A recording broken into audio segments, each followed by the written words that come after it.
You're smart, successful, you've gone to therapy, done the work, you pretty much have your whole life together. So why does your dating life still feel like such a mess? You could blame the apps and hookup culture as part of the problem. You could blame men and their lack of emotional availability and only wanting to do the bare minimum. Or maybe you blame your city and there just aren't good single men where you live. And sure, all those reasons may have some validity, but there's just one problem. You don't control any of them. The apps exist whether we like it or not. There will always be emotionally unavailable people out there. And even if your dating pool feels limited, great single people exist everywhere. So instead of focusing on what you can't control, I want you to focus on what you can control, which is your approach to dating. Because the truth is, you might be sabotaging your love life in ways you don't even realize. These 10 subtle signs could be exactly why you feel stuck, and fixing just one of them could change everything. I know modern dating can be frustrating and overwhelming, but it doesn't have to be. I went from choosing the wrong partners repeatedly,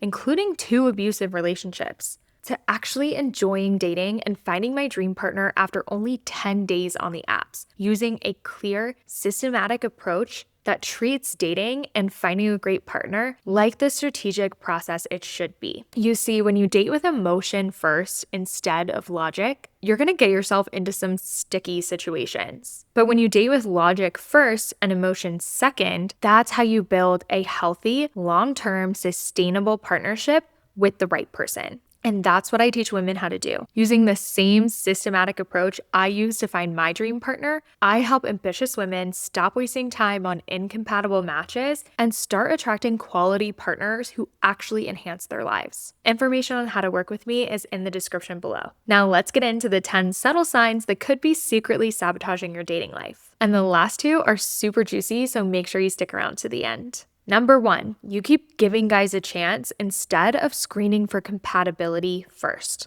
If you've ever found yourself saying, I'll just give him a chance, when deciding whether or not to match with someone, you've already lost the game. So you gotta you're going through his profile, you think he's cute. You're aligned on some things you're looking for, but not everything. You read through his prompts, he's kind of funny, but there's not really much there in terms of who he is and how he would treat you in a relationship. But he's cute, so you think, I'll just give him a chance. And that's why you have a bunch of messages in your queue that you haven't responded to. And when you do have a date, you're sitting across from the guy thinking, how do I get out of here? Instead of, he seems awesome, I can't wait to see him again. So many of us do this, probably without even realizing it. Because we say no to so many people, we start to question and second guess our standards. Maybe I'm being too picky. Maybe I need to give more guys a chance. Maybe you even hear it from your friends and your family. When you try to set boundaries and standards, they tell you that you're being too picky or asking for too much, or maybe you should give that guy a chance. But it's not about giving more guys a chance. It's about giving the right guys a chance. It's about screening for alignment first and attraction second. Saying yes to people who show you in their profile exactly the kind of partner they'll be, and that's aligned with what you're looking for, even if there's no strong, immediate attraction. And saying no to people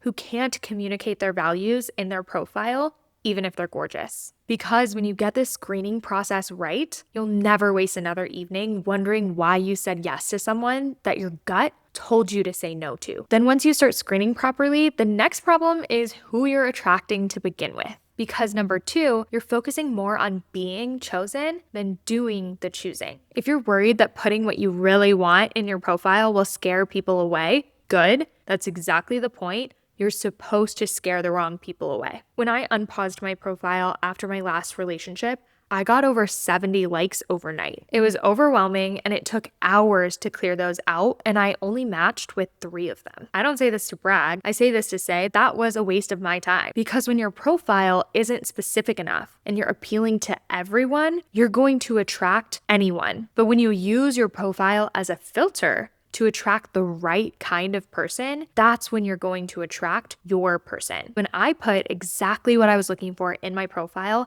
and how I wanted to be treated, instead of 30 plus random guys shooting their shot every day, I got 5 to 10 aligned likes with roses and personalized messages and guys who were ready, willing, and able to show up and provide what I was looking for in a relationship. So the key with your profile is to kindly and authentically display who you are, who the person you're looking for is, and how they can show up for you and get your attention. Because the right person for you isn't intimidated by your standards. They're excited to meet them and they're happy that you told them exactly what you're looking for. Okay, so now that you know you need to attract the right people with your profile, here's where most women mess this up. Your dating profile is a list of deal breakers instead of a magnet for your ideal partner. If your profile sounds like a list of demands or a must not have list, no hookups, no games, don't waste my time, you're scaring away amazing men left and right. Whether it's subtle or right there in your face, anything that sounds like a demand or negativity in your profile is a big no. If that's your approach, good luck meeting a healthy, emotionally available man who has his life together. Here's the psychology behind why that backfires. Did you know that when you compliment someone, they associate the positive trait you complimented them on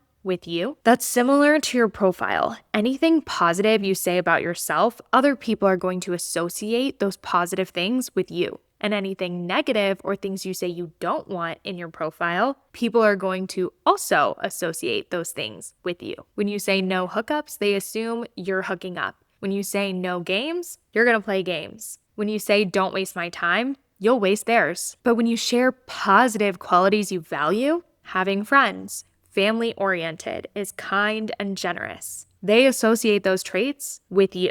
I have a free dating profile checklist that goes through all of these profile do's and don'ts. You can grab that in the link in the description. And speaking of associations and psychology, this brings me to sign number 4, which is all about misreading signals. Sign number 4, you're falling for chemistry instead of actual compatibility, safety, and consistency. If there's one thing that would have saved me years of heartbreak, it's this. Chemistry does not equal compatibility. In fact, what you think is chemistry could actually be your nervous system's bond response, sensing danger and going into people-pleasing mode to stay safe. Because true chemistry doesn't feel like anxiety or butterflies. It feels grounded, safe, and secure. Of course, when you meet someone great, it's normal to feel excited about spending time with them and continuing to get to know them. But I don't want you to get attached to someone after a few great conversations or a few great dates. Instead, I want you to look for consistency over time and make sure that someone's words and actions are aligned before putting too much stock in the feeling of chemistry with them. Because chemistry without compatibility is a surefire way to get your heart broken by getting attached to the wrong guy. Now look, I'm not saying you should ignore chemistry completely. I actually learned that lesson the hard way when I dated someone who checked the safe and consistent boxes and seemed great on paper,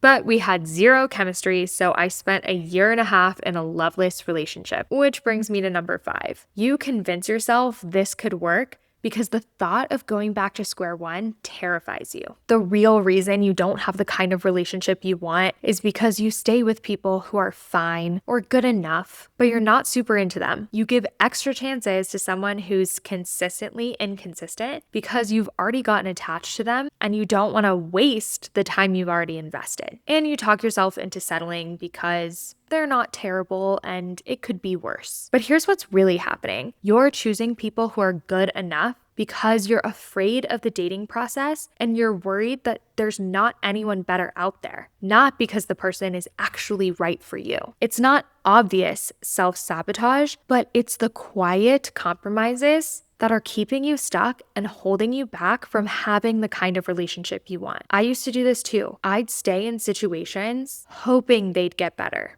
Mostly because dating felt hard and I didn't want to start over. But when you have a system that works, starting over isn't scary. It's just following the steps that you know get results. And you get to have fun and enjoy the process. Now, I wouldn't stress about having to go back to dating again because I know exactly what to do and I know that it works. So if you're ready to stop settling and you want to learn my system, there are 2 ways you can work with me. You could book a one-to-one strategy session or consider joining my Sick of Swiping challenge. Information for both is in the description below. Now, if you're wondering why you settle and stay in good enough relationships longer than you should, it often comes down to this next sign. You entertain guys you know aren't right for you just to avoid being alone. What if the fear of being alone is actually what's keeping you alone? You know what's actually worse than being alone? It's being in a relationship where you feel alone. Before my partner and I met, we had both spent time in relationships where we weren't able to be ourselves and we felt alone, even though we weren't alone. After we left those relationships and spent time with ourselves and investing in our relationship with ourselves, we also both went through a stage of knowing the kind of relationship we wanted, realizing we may never find it, and truly accepting that possibility.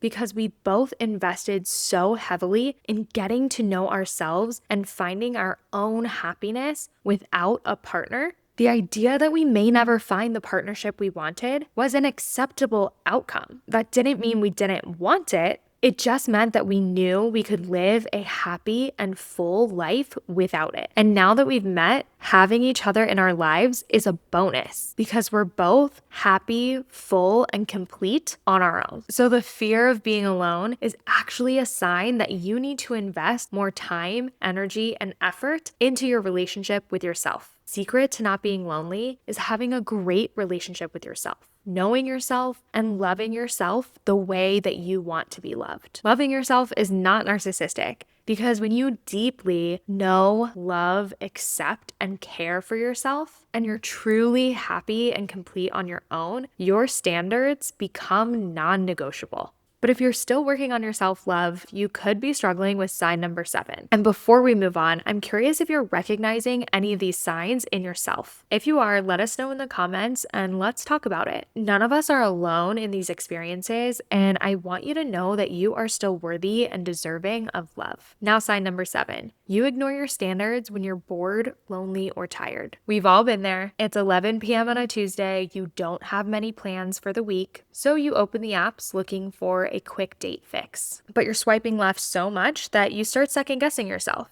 Maybe I'm being too picky. Maybe this guy wouldn't be so bad. So you start to swipe right on people that you would normally pass on. Then suddenly your messages are filled with boring conversations with people you're not really interested in, and you have a few dates lined up that you're not super excited about. Now you're even more bored and frustrated and ready to give up on dating because what's the point? There are no good men on the apps anyways. But that couldn't be further from the truth. There are great men on the apps looking for a great woman like you. You just said yes to a bunch of the ones who are not a great match for you. And that's what happens when you make dating decisions from scarcity instead of abundance. You get further away from what you actually want, and you feel more tired and more frustrated that you're not getting the results that you want, and fearful that what you want isn't even out there. And that's why you need a system that works regardless of your mood. So whether you're feeling confident or vulnerable, you're still making quality decisions and not compromising your standards.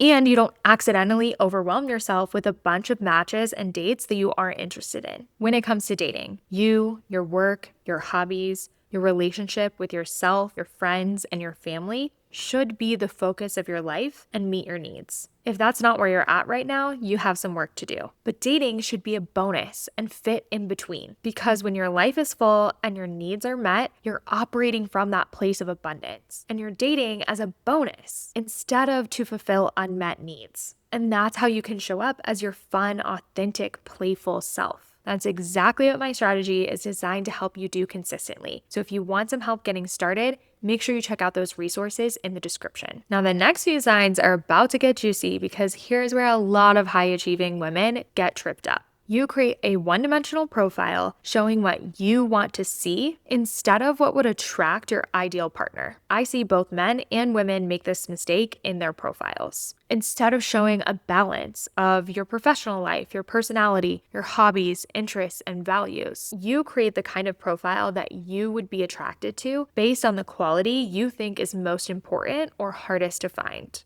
Before I figured out my dating strategy, I wanted to attract a man who is successful, ambitious, and good at the sports that I like to do so that we could do them together. So before I came up with this strategy, I made the mistake of displaying my success, ambition, and how good I was at sports. And then I attracted guys who were only interested in me because of what I was good at, or they liked my ambition. They weren't the kind of partners that I was looking for. One of my clients wanted to find a guy who mountain biked and skied. So that's pretty much all there was in her profile. There wasn't a lot of other information about her. Another client wanted a guy who traveled and was chill. So her profile displayed her traveling and her chillness and very little other information about her. On the surface, it makes sense that we would do this, but it's also the reason why you're not attracting the kind of people that you want. When my profile was more focused on my success, ambition, and sports, I was attracting people who were attracted to my ambition and wanted to talk to me about sports. While those things were important to me, those people didn't want the kind of relationship that I wanted. With my client who was into mountain biking and skiing, doing those things with her partner were important to her. But to me, she expressed she wanted somebody who had their life together and was financially successful. But her profile wasn't attracting those kinds of people. And a lot of the people she met just wanted to be friends and wanted someone to do those things with rather than an actual partner. And my other client who focused on traveling and being chill, she was attracting people who were into her because she traveled, but weren't willing to put in the type of effort that she wanted or offering the kind of relationship that she wanted. When you're overemphasizing one thing or a few things about yourself and neglecting other important things about who you are and what you're looking for,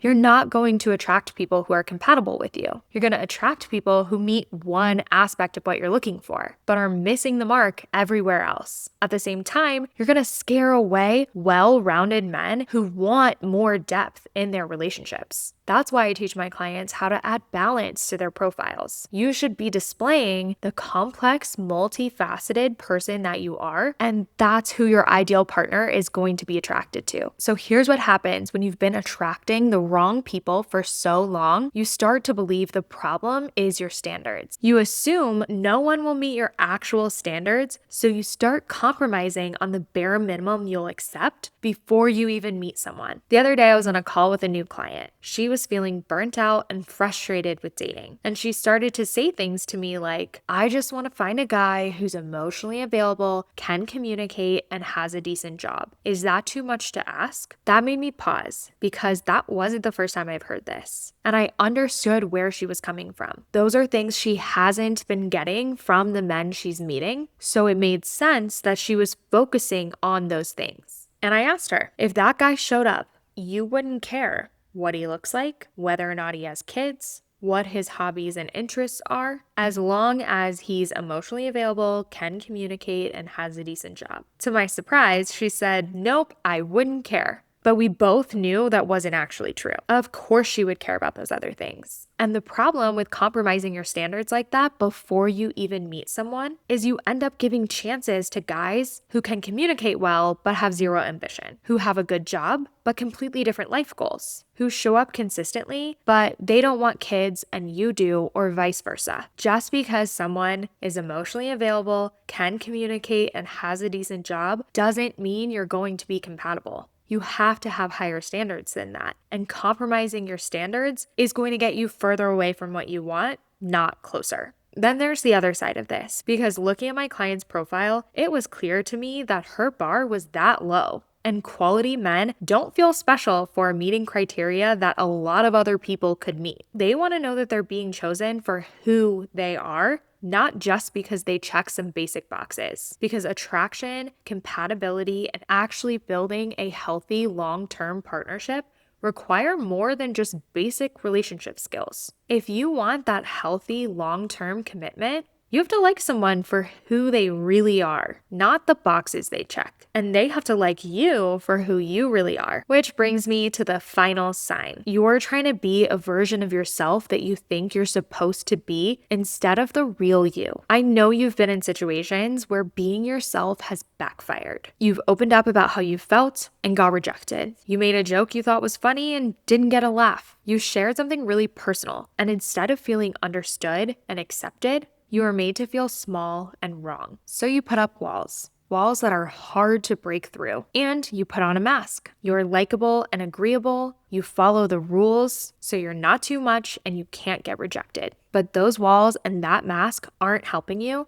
They're holding you back. Because yes, with the wrong people, You need those walls and they might like that mask. But with the right people, it's safe to be seen and be your true self. Someone can't fall in love with you if they don't know the real you. And what my system teaches is how to find the people who you are safe to be yourself with. And then you have to have the courage to let them in and be your real self. And the right person will love you for that. So there you have it. 10 subtle signs you might be sabotaging your dating life without even realizing it. And here's the most important thing I want you to understand. If you recognize yourself in any of these signs, there's nothing wrong with you. You're just using strategies that don't work when you're looking for a real long-term connection. You're smart, successful, you've done the work. The only thing standing between you and the relationship you want is the right approach and a system that actually works to finding a great partner that you can build a healthy connection and relationship with. Because when you screen for compatibility first,